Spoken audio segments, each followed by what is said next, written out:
In the 4-year civil war in Yemen between anti-government rebels and pro-government Saudi-led coalition forces, the deaths and the hunger the fighting has caused have seemed never-ending.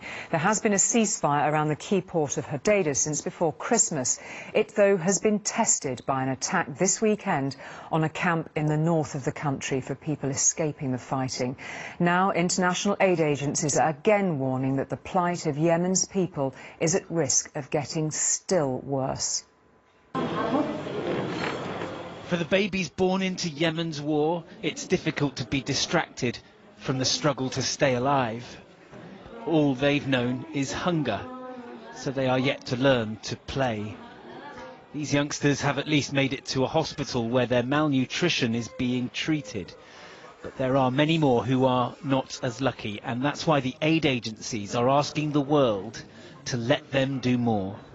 The Yemeni humanitarian situation is unfortunately the perfect storm of many different humanitarian issues.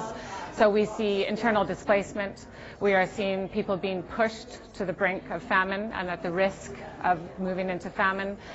We also see a lot of insecurity and the inability for goods to come into the country and for humanitarian workers to be able to operate. 24 million people in Yemen, 80% of the population, are now in need of humanitarian assistance. More than 14 million of them are facing starvation. Figures vary on the number of fatalities. A UN report last year found that more than 6,000 civilians have been killed and more than 10,000 injured by the fighting, although some suspect the true number is 5 or 6 times that. The charities estimate that 85,000 Yemeni children have died because of malnutrition since 2015.